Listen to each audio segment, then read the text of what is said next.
but two, you can't really appropriately monitor what's happening with people. So like I have a scaled version of this that we're just launching in companies, and there's still a group component. Like I'm not going to have groups where I can't tell what's happening with the participants enough to reach out to them if they, if they didn't answer the screening questions correctly, but I can tell they're struggling with practice. Right. So I really believe that it's valuable to have a teacher, and a well-trained teacher, because they can recognize some of these things. And then we have a platform we're going to launch called the Mindfulness Standard, and it will be it's like available throughout the planet, since MBSR exists throughout the planet. And there's actually an organization called the International Integrity Network, and they basically are an organization that works with really good teacher training programs where they adhere to standards of practice. And we will only list teachers that have those standards of practice. And the reason I wanted to create this platform is it's really hard to find a mindfulness teacher or a mindfulness program if you don't know anything about it, or you don't even know what, like you asked me the question, like who shouldn't take this class, or when could mindfulness do harm? And it's like, most people don't even know that that's a possibility. So right. Platform, we hope, will help people and organizations to be better informed in who they bring in and how those people work with the folks that are taking mindfulness programs. So that's one endeavor, is you're going to be self-credentialing the entire professional community. That's pretty awesome. You mentioned another one, though. You said you're launching two. What's the other thing? Yeah, so well, just a caveat on that one. We're not actually credentialing them, but we'll work with the organization that is basically allowing in the teachers. But it's a referral hub, right? Of trustworthy professionals. Yeah, that's awesome. Exactly. And then the second one is I've worked with a lot of really large companies. I've been very lucky to be able to do that. And one of the things they've asked over and over is like, can you scale this? Because typically I'll teach, an intervention within the company, and I can do that virtually, and there's lots of ways to do it. But time is always an issue when we're looking at companies. Absolutely. And yet time is an important part of mindfulness. So we are launching a platform that can be scaled in large companies. We're just starting our pilot in February with a large company here in town, a startup, which is super cool. And it's basically a scaled version of learning mindfulness across the organization and still having interaction with a teacher. So it should be really exciting. That's super cool. What are the numbers that we're talking about with regard to, like, what's a standard group that you teach versus what's a large company look like? Yeah, so a standard group that I teach, I usually won't allow more than 40 people in a class, because that's about the amount where, again, I can kind of check in with people. So the company we're working with has about 800 employees. That is not insignificant. Yeah. Good. Yeah, it is. And we'll still have small groups, hopefully around 40 people, but we'll have many of them and in shorter sessions. How cool. And then they have videos that they'll be watching to kind of learn the didactic information I would normally teach in class before the class. So it's a flipped classroom model. That's a really cool concept, and it's actually really encouraging that companies are sort of waking up to the idea that personal wellness matters, and it's not just a talking point on a flyer. I'd like to get to the point where EAP is something that's not just run through HR with some hired company that's done virtually through text therapy or something like that just to save a buck, but actual investment into the human capital, the human resources, and I hate that term, but it is what it is, that make a company move such that we're actually pushing society and humanity forward, not just merely attending to it because it feeds the bottom line or it's good public optics or whatever, but actually being socially conscious of the people who turn the wheels. So that's encouraging that somebody's willing to make that investment and basically do an experiment, because I don't know if it's been done before elsewhere, but it seems like it's pretty novel. Is it? It's a brand new intervention. So it's been this company's been really, they're startups, so it's cool. They know something about being in those shoes. Right. But we actually have a large health insurance company too that we're going to start an internal pilot with as well. So it is. I mean, I definitely think there's just enough. It's an evidence-based intervention. There's enough good research, and luckily, I've been able to work with. The companies that I work with are companies that really care about everything that you're talking about. So it is very encouraging. It's really special to do that work, and I don't know, we're excited to see how it turns out too at that level. So. I'll bet that's super cool.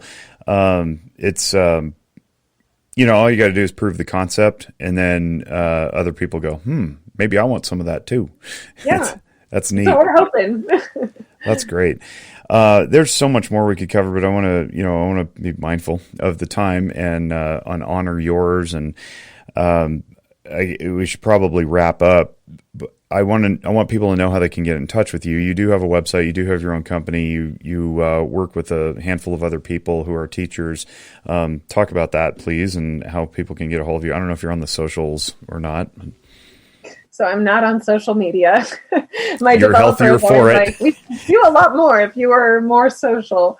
But I found it doesn't serve me that well. So yeah, best way to get a hold of me is my website, www.equilibrium-MBSR, Mindfulness Based Stress Reduction acronym.com. And then, there's contact information on there and class information. And I think that's the best way for now. How much of this, just because I'm curious, has to be done in person in this times like these, versus can be done virtually? I have to say I've been teaching virtually long before the pandemic, and it's surprisingly almost exactly the same as being in a room with people. So I've had just great, I actually did a program for a really large company before the pandemic and then during, and somebody retook the class and said, I was really surprised that this wasn't very different. There's something about, using the breakout rooms and connecting as a community and sharing, this journey of life that whether we're online or we're in the room, it's the same. That's super cool. So if you're listening in Cambodia or South Africa or India or the UK or Canada, or even just somewhere domestically in the United States, contact Colleen, equilibrium-mbsr.com. If you want to hire her, or anyone of her ilk. I'm trying to conclude podcasts these days with something that you really want the audience to take away, some exhortation or some encouragement or something inspiring or uplifting. What would you leave people with? Yeah, I think just knowing that we all have this common, even though everybody's life is different and the way the pandemic is impacting everybody is really different, I would just really encourage everybody to hold some self-compassion for themselves in the midst of this. There's so much here, and people have been through a lot, and I really hope we can give ourselves grace and compassion in the moments that we're struggling, just to acknowledge this really unique period of time we're living in. I appreciate that. You know what we didn't cover, though, is the public health aspect of mindfulness. You want to touch on that real quick before we depart? Yeah, I think we touched on it a little bit, this idea of it being more of, it's not therapy, it's more of an intervention. And so, and it's an intervention that can be done with 30 people at a time. It's like, if you think about the numbers of people going to doctor, this does not replace medicine. It seems complementary to medicine and mental health. But the numbers of people that we can impact that have significant positive health outcomes at one time, it's a great public health intervention. We see that people have less physical health issues. They have less mental health issues. It's 8 weeks long, but there's really good data showing 5 years after they did longitudinal studies, 5 years after the program, 90% of the people are still practicing. So still probably having a lot of those benefits.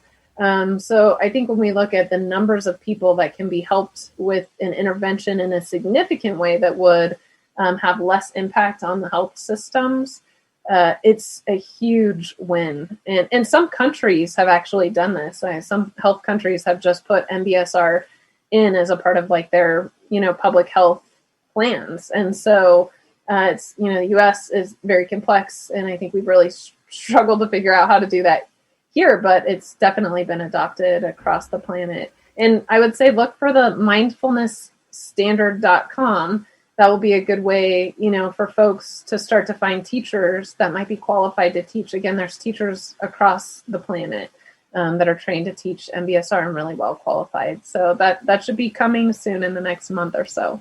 That is exactly how I was hoping you would wrap this up. So it didn't sound quite so clunky where I'm like, here's our conclusion, and then our coda, and then our postscript.